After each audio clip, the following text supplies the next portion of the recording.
Hello, and welcome back to the Cuse Conversations podcast. I'm John Boccacino, Senior Internal Communications Specialist at Syracuse University. They want you to read for something. And I was like, sure, yeah, I'm available. But it's like, in my head, I was like, it's Ted Lasso, like season 3, like they can get anyone. And I was like, yeah, it's, you don't put a lot of weight on it because they just said, is he available? It wasn't even an audition. And about a week later, I got the appointment and I read the breakdown and it says world's greatest soccer player. Any ethnicity, can be from anywhere in the world, record this scene and then please record yourself demonstrating your soccer skills. I was just like, I give up. That's not me. I play zero soccer. And I literally started talking myself out of taping for it because I was like, I've seen the show and I've seen all these great actors like Christo and Collar and Phil Dunst and in these wide shots playing really good soccer. And I read about how some of them played in minor league soccer divisions and stuff in Europe. So I said, I've got no shot. I am so thrilled. Our guest today on the Cuse Conversations podcast, he is Maximilian Osinski. If you are not aware of that name, well, you should be. He is a very talented actor who portrays the enigmatic Zava in the 3rd season of the hit Apple TV Plus show, Ted Lasso. Maximilian earned his bachelor's degree in drama from the College of Visual and Performing Arts here at Syracuse University in 2006. His acting career has included such roles as playing Dennis on AMC's The Walking Dead, World Beyond, and also Agent James Davis on ABC's Agents of S.H.I.E.L.D. But again, the role that is currently captivating our country has been Zava, the charismatic forward who joins AFC Richmond early on in the 3rd season. Maximilian is quite busy, but he's making the time to join us here today on the podcast to discuss his breakout role on Ted Lasso, his accomplished acting career, the powerful impact Syracuse University had on his life, and more. Maximilian, thank you for joining us today. Thank you for having me. Hello, John. It's great to have you here on the podcast. And I think the first question I want to ask you is this: just how surreal has it been being on this cultural hit show, Ted Lasso? What's the role been like for you? I've been very, it's been definitely one of the most unique experiences out of any project I've been lucky to be a part of. I was a huge fan of the show myself for the first 2 seasons. So then having joined it, that was very surreal. And then, just fast forward, jump to like when it's released, and the fans have been amazing. All the people have reached out to me on social media or stopped me on the street in the States or in London. It's been very surreal and heartwarming and makes it, it's nice to meet people who say they like the work you did and love the character you worked on. And, with the Zava, you were like, you're not sure how people are going to take them in because of the kind of role he is. So it's been very interesting to see the different reactions and comparisons and the joy. And it's been great because the people who watch Ted Lasso are really great people, and they, they're usually in a good mood and they're happy to see you. I've done other shows where you're just, you're dying, someone else is dying. So this was really nice. And I haven't done a lot of comedy. And so to be surrounded by such great people who know comedy so well, it was just a gift. When you say you get recognized, and it's hard with you being 6'4" and chiseled to not get recognized on the streets, but like, what do people say to you? What kind of reactions do you get? Definitely, 6'4" and chiseled. No, definitely not that.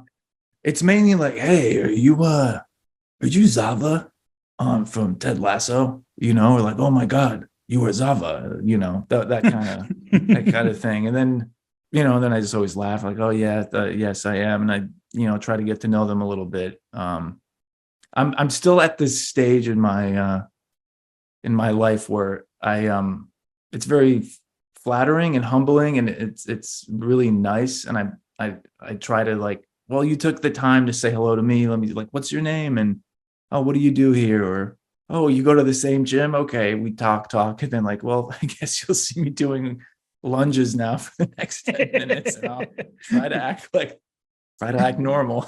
Yeah. It really, I'm a believer, Max, that things come around for a reason. And during 2020, we all were dealing with this unknown pandemic that had people scared, had people afraid to leave their homes. And this awesome feel-good show comes out of nowhere off of the NBC skits starring Jason Sudeikis, and Ted Lasso is formed from there. Connect the dots for us. How did you get involved in this show, especially given the fact that you didn't have, like you mentioned, that comedic background with your acting? Yeah, well, I guess it just started like everyone else. You're at home, you're stuck, and then you're like, hey, this is a really fun show. My wife was somewhere for work, and she said, I've been watching this show, Ted Lasso. You should check it out. It's really funny with Jason Sudeikis. And so I did, because what else are you going to do during the lockdown? And then we both kind of got hooked, and we just watched it and, loved it like the rest of the world. And then toward the end of the pandemic, things were like lockdowns were lifting and things are starting to get back to normal. And me and my wife were just a bit fatigued, just sitting around in LA. And she had this crazy idea. She was like, why don't we rent our house and just go to London for a couple of months and just for an adventure to get out? And, at first I was like, what? No. And I started thinking about all the reasons why that's not a good idea. But my wife, being who she is, very persuasive and positive, convinced me. And so we did. And we came out and rented our house in LA, and then came out in November 3rd, I remember, and with our daughter, and we just popped her into school here. It's like, why not? They were all online in LA.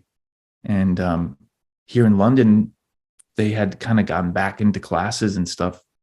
So we signed her up, they took her, and then we did, and we kind of said, let's just do it for 3 months, see how it goes, and we can always come back.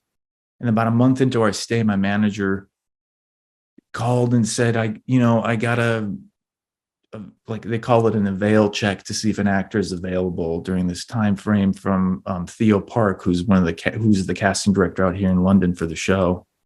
And they want you to read for something. And I was like, sure, yeah, I'm available. But it's like, in my head, I was like, it's Ted Lasso, like season 3, like they can get anyone. And I was like, yeah, it's, you can put a lot of weight on it, because they just said, is he available? It wasn't even an audition. And about a week later, I got the appointment, and I read the breakdown, and it says world's greatest soccer player. Any ethnicity, can be from anywhere in the world, record this scene, and then please record yourself demonstrating your soccer skills. It's just like, I give up. That's not me. I play zero soccer. And I literally started talking myself out of taping for it, because I was like, I've seen the show, and I've seen all these great actors like Christo and Collar and Phil Dunst, and in these wide shots playing really good soccer. And I read about how some of them played in minor league soccer divisions and stuff in Europe. So I said, I've got no shot. And I just called a friend of mine, Damo in Australia, and because I was literally about to call my manager and say, I think we should just pass, man. Like, they can get anyone. They can even stunt cast this role. In my mind, I was like, they can call a real soccer player to play the best soccer player in the world. And he was just like, no, just show them what you got, highlight your skills. You're Polish. You're in physical shape like a soccer player. He was like, just go, don't worry about the soccer stuff. Do the audition, and then go to the park, take your shirt off, and work out like the guy, And so he talked me into it. And with the help of my wife, we did this scene. I improvised a little bit in Polish. Then we went out to the park across the street from our apartment. And I remember it was like 50 degrees. And I just started working out in character, having fun, like doing pull-ups on tree limbs and squatting tree logs and warming up like one. And then we recorded some slow motion soccer kicks and headbutts. And I don't think that fooled anyone over at the show that he was good. But I think that kind of bravado and confidence of the camera maybe, is what caught their interest. And then we improvised a little bit additionally to that in character via like a fake interview as the guy. And then I sent the tape, and then it was quiet. My reps thought it was funny, but it was like quiet for about 3 weeks. And I just remembered, I'm still in London. And I just said, hey, any did we make fans with casting? Like, as an actor, your only job is to do the best work you can for the tape, and like whether you get it or not is way out of your control. And to worry too much about that and give that so much weight over the long term can get pretty depressing. So you just learn to not take it personally and just hope that you made fans, and they find you interesting, and maybe they'll bring you in for something else they think you're right for. So I just followed up to see if we had made fans with casting. They were like, "Oh yeah, we hadn't said anything because we didn't want you to get too excited, but your tape has gone all the way up to the top. We're just waiting for Jason Sudeikis to approve it. But everyone loves you for the part." And I was like, "What? Really?" Yeah. But just stay cool. We'll see what happens. We should know by the end of the week. So that whole week, I was that was a bit. The worst thing is to get close to something and then it falls through. So that big week was a bit stressful. So now we're looking at around December, and I'm out to dinner with my in-laws who visited us here, and I get a call from both of them. And usually when your agent and your manager call, it's usually it's good news, or they're both firing you. I don't know. So it could have been one or the other, but I get the call and I step out of the restaurant. They say, "You're Zava. Jason just approved you, and you've got the part." And it was exciting, and I couldn't believe it. And as a fan of the show and like how big the show was, that I was going to get to be on it and play that kind of role was a bit surreal. And then that was about December 18th, I found out. So those were really good holidays out here. And I ate and drank well. And then right after the new year, like I put my nose to the grindstone and really like dove in and just started reading as much as I could, training.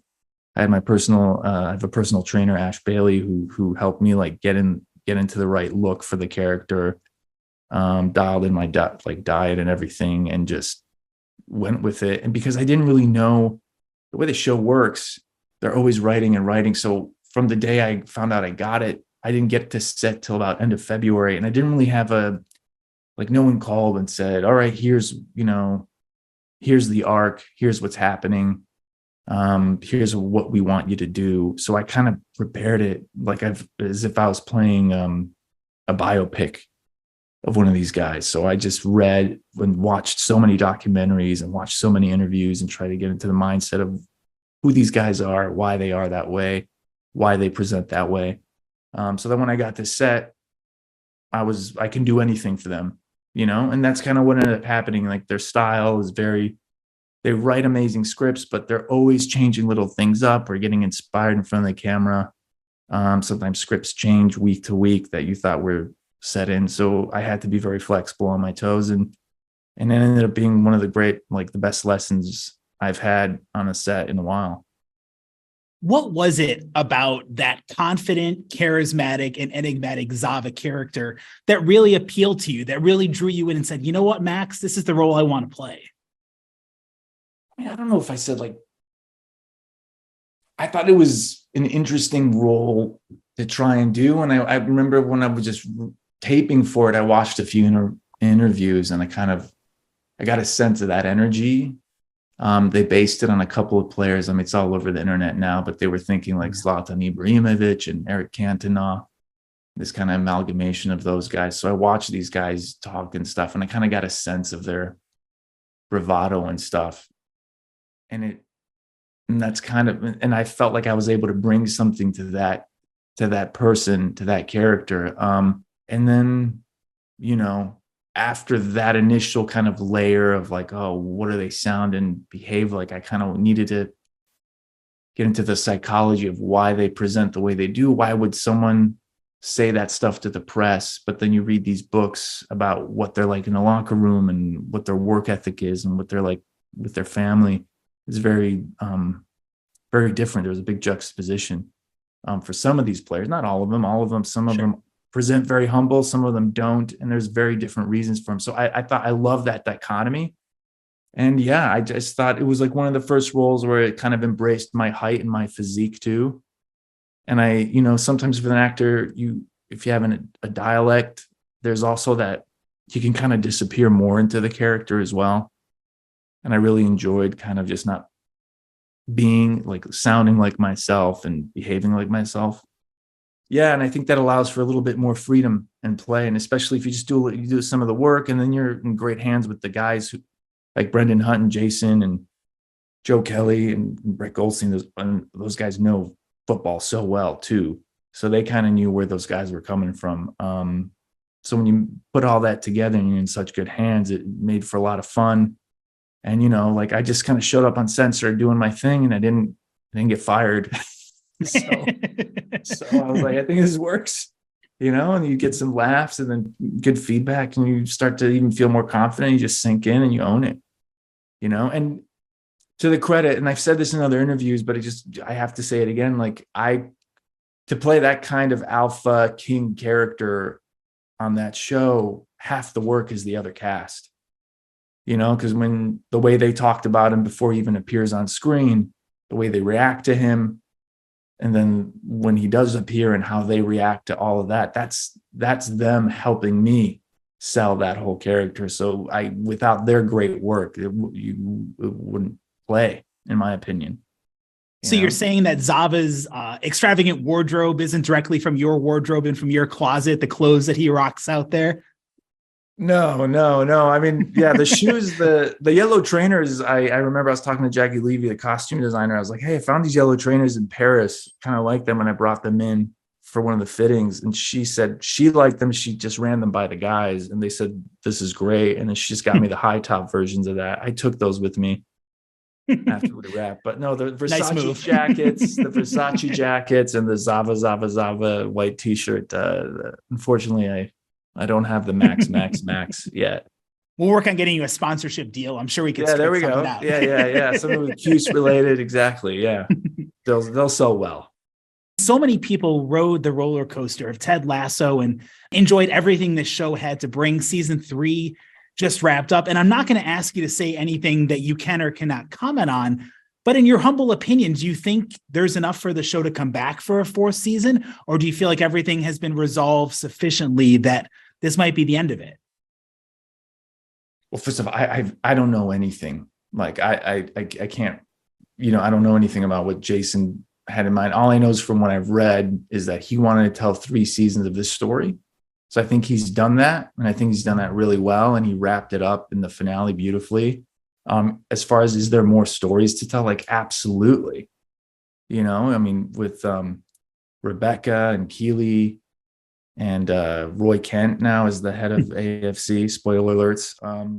Yeah, of course. Yeah, there's definitely more to explore. I know the fan base, all the fans would want it. And, Jason said himself that it's a big compliment to the show that they would, but I think I'm not in that. So I have no idea. Like, I honestly don't know. There's no like secret that I know that I was asked to keep. Like, sure. I have no idea, but that's up to the gods and Apple TV Plus and those guys. Just the fact that we all believe so much in the power of the characters goes to show a testament to the genius of Jason and the team that put this together. And I want to switch because we could spend hours talking about Ted Lasso, but our audience might not know this isn't the first role you've played with a sports background.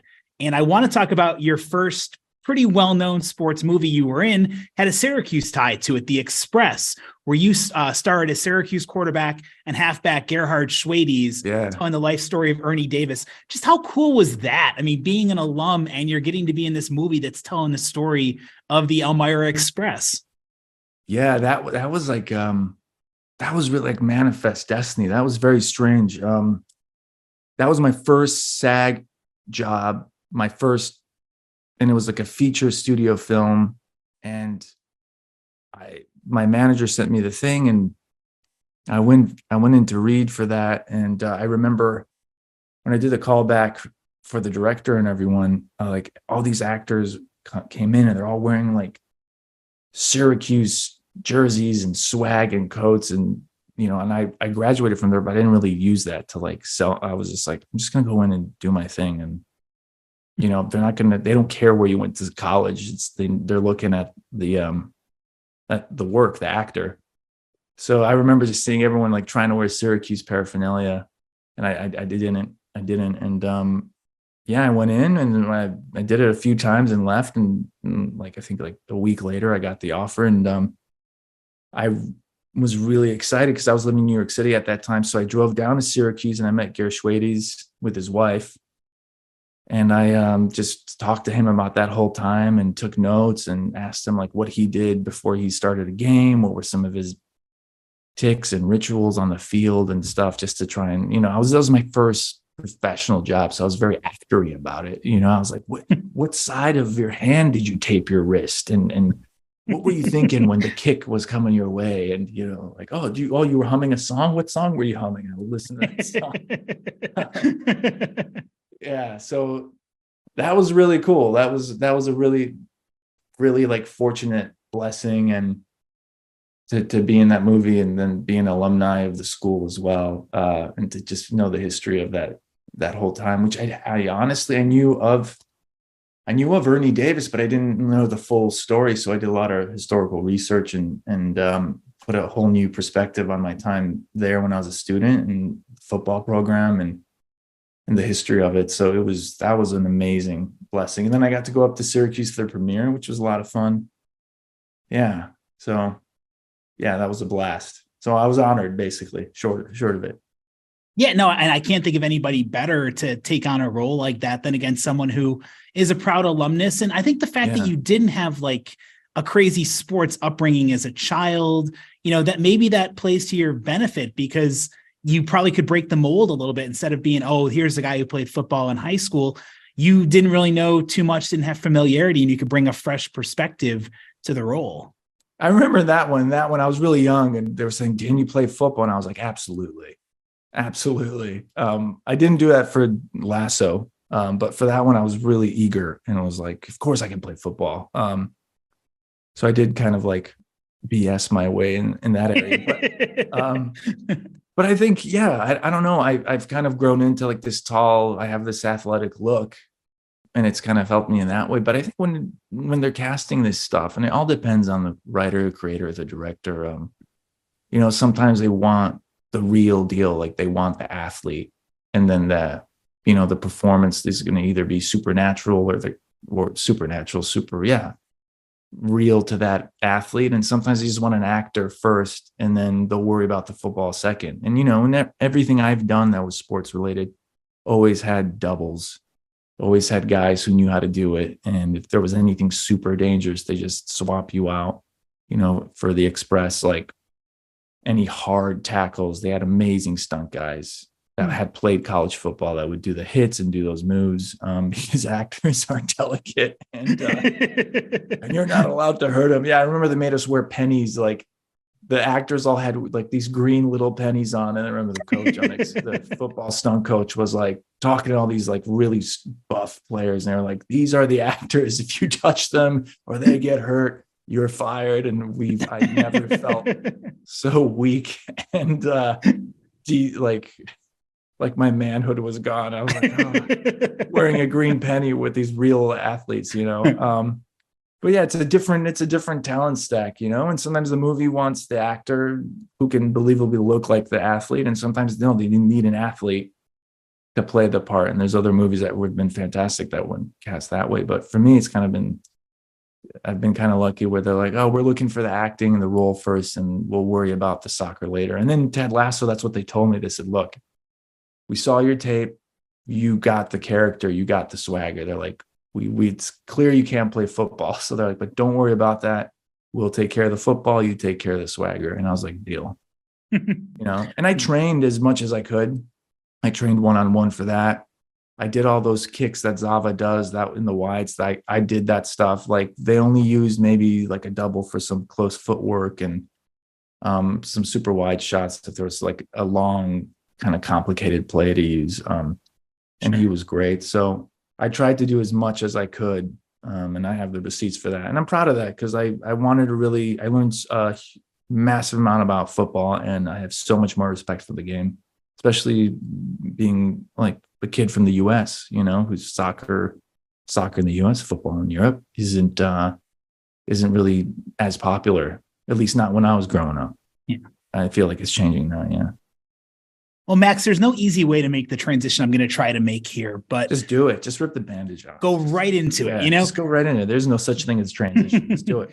Well, so before all your acting success, you come from very, very humble beginnings. You were born in a refugee camp in Austria. Your parents had fled communist Poland seeking refuge. And I know you were very young when that happened, but can you describe for our audience how that experience impacted you and what lessons your parents taught you from, again, those very humble upbringings?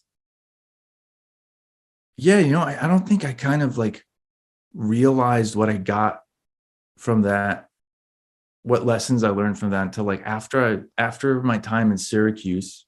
And I kind of started to realize, how privileged I was to be able to even pursue acting as a career in the States. My dad, he had fled communist Poland with my mom while I was pregnant. And, he had dreams and hopes when he was my age. He was like 32 when he came to the States, and he had me, and I was like 6 or 8 months old. So, and he started from scratch. And at 32, I was already married and had a daughter. So looking back now, I'm very grateful for the choice he made with my mom and the chance he took, because it wasn't easy to do what they did at that time. And to be raised in the States. And then he worked in a drill bit factory and then sold used cars. My mom became a psychiatric RN later on. I kind of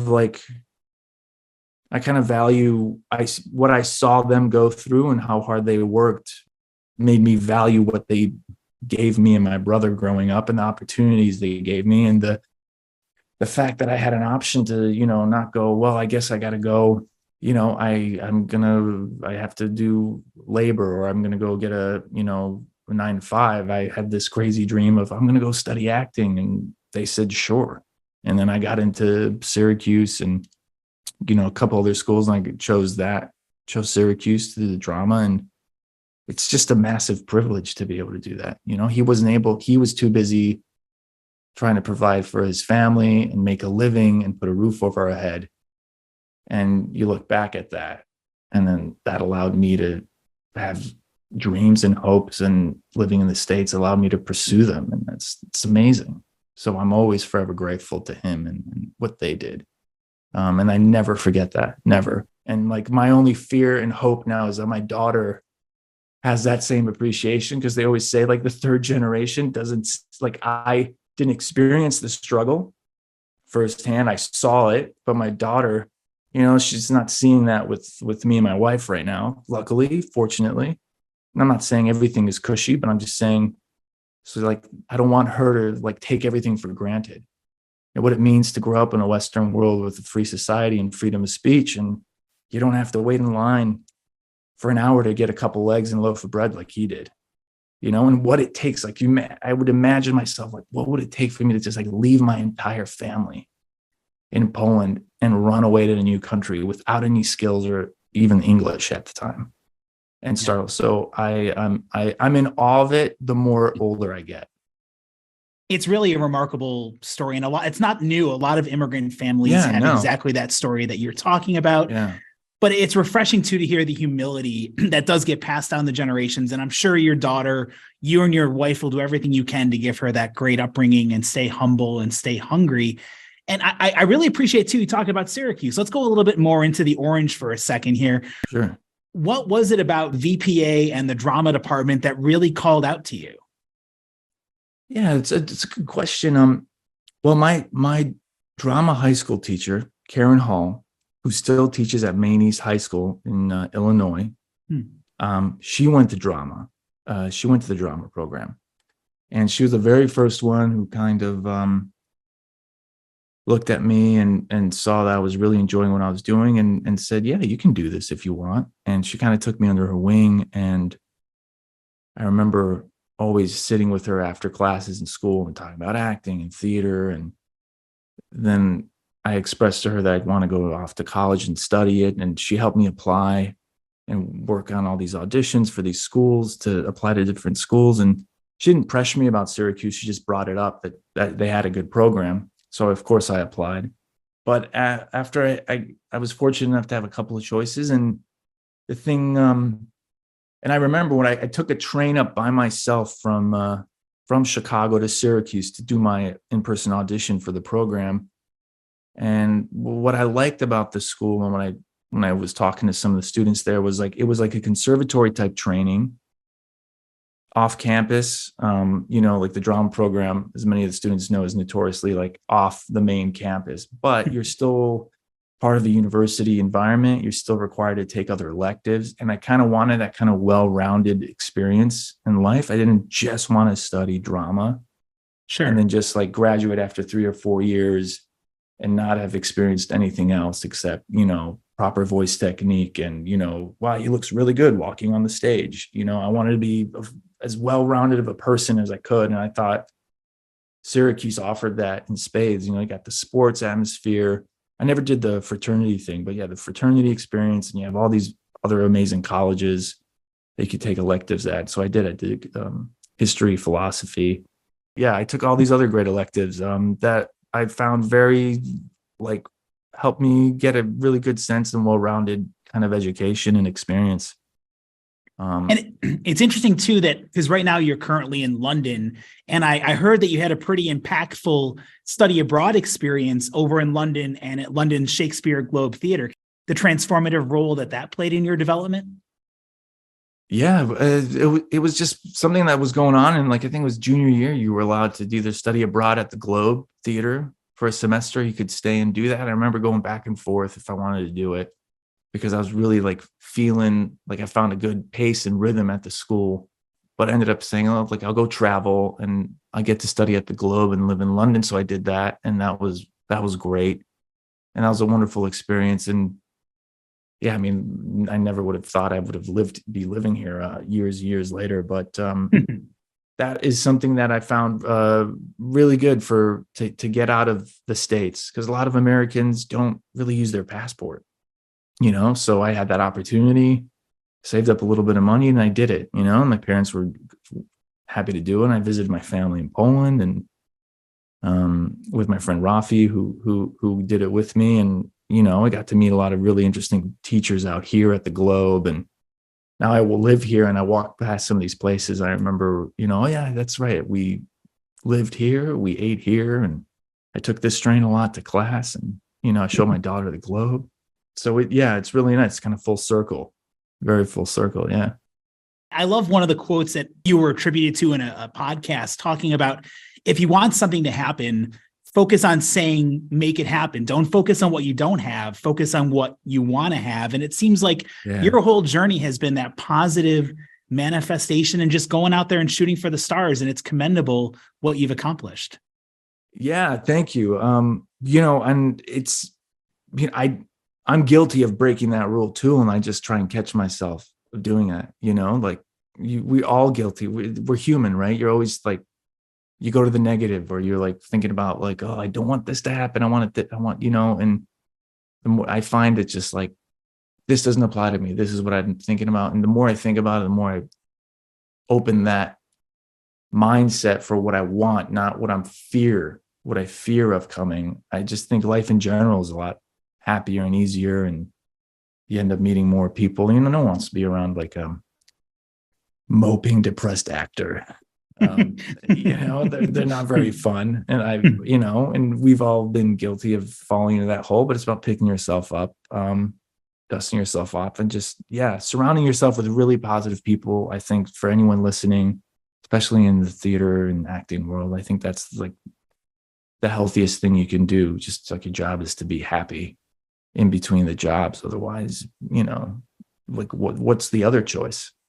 We always try to leave our guests with some positive words of wisdom before the episode ends. And the last question I have to ask you, summarize it however you want to. What's next for you? What's coming down the pike? What are some bucket list projects? Oh, every actor hates that question. Right? 'Cause they're like, oh no, is this impressive? I don't know. And the not knowing is kind of, I find that exciting, because that means anything can come your way. I know in 2 days, I'm going back to the States to film a really funny action comedy film that I'm looking forward to doing. And that character is like completely different from what I did on Lasso. Yeah. And after that, I don't know, I might be doing something here in London, but it's a little too early, but I should know probably by end of July. And, I'm enjoying what my wife's getting to do. She's on season 2 of Severance. And she has some opportunities. So I have no idea, guys, beyond that. And that's kind of how I've learned to accept the world as it is, and just, take it day by day and enjoy what I do have, what's in front of me, enjoy my family, talking to meet to new people. So yeah, that's what I can say for now. Sure. Ask me in 3 months. If you asked me about Ted Lasso when I came to London, I would have been like, yeah, right. I wasn't sitting around like, I should play the world's greatest soccer player on Ted Lasso. I would have said, you're dreaming. All right. You know what I mean? So I don't limit myself to my own imagination. And again, that's a great position that everyone should take in life. Let the sky be the limit. And the fact that you credit Syracuse, I guess I'll backtrack one more question. Yeah, go ahead. You got time. What does it mean to you to be an alumnus of this school? Like, if people find out, what do you want them to know? And what does it mean to say that you're a proud Syracuse alumnus? It's very cold and you have a lot of snow. You were warned. No, but for real, I think I'm always amazed at how many people I bump into who have been alumni in the school. And I'm not talking just drama, in broadcast and journalism, Newhouse over there. And in every aspect, there's SU alums all over the world, and they keep in touch and they branch off and do crazy, interesting things that are the opposite of what they studied in school. And I think the school kind of has its way of keeping its tentacles out there and pulsing the orange blood with the alumni in the world. And you can always find someone who went to school with you or went to school 20, 30 years before you that'll be happy to say hi or take a meeting. And I think the connections there, the education there is really good. And I think that's the gift that keeps on giving, evidence here. You guys reached out to me and, I haven't really spoken with anyone in years since I graduated, but I've bumped into people who've worked in my field or have graduated from there, and we've gone along and talked and made connections. So yeah. And I'm always impressed with what I hear about Syracuse. You guys new buildings are popping up, I think, and new programs. So I think it's wonderful what you're doing. And I got to pay you guys a visit soon because it's been a while. Let me tell you, Max, you are welcome anytime to come back to campus. You can check out, the new degree programs, the new buildings, see the revamped dome. There's so many great opportunities. That's what I heard. My freshman year, you guys won the NCAA championship. Heck yeah, that was my senior year, my friend. We were down there. That was your senior year? Oh, you were there. I'm a lucky, blessed man. I try to put off the 03 on my signature everywhere I get a chance. That was insane. That was so freshman year. You're spoiled. This is going to be, we go back every single year, right? God, yeah, it was great. Yeah. And that's another thing, Syracuse, they did just to go back to answer your question, you got the study abroad program. And then, senior year, Aaron Sorkin went to Syracuse. And I did the Sorkin week my senior year where he took 10 seniors to LA on the program on his dime and to introduce them to LA. It's just that kind of connections and reach has really been terrific to experience inside at school and outside. And I'm always grateful for that. And my dad is too. He was very proud that his son went to college and graduated from there. Because that's every immigrant's dream, right? To get their kids to go to college. So, yeah. Yeah. The first generation success story, and you pass that down the generations. And again, they're all so proud of what you've done. And we in Orange Nation are very thrilled just to have had the chance to get to know you and tell your story here on the podcast. We wish you nothing but the best of luck with whatever your future endeavors are. And again, please come back to campus anytime you feel like it. I will. Thank you guys for having me. Thanks for checking out the latest installment of the Cuse Conversations podcast. My name is John Boccasino, signing off for the Cuse Conversations podcast.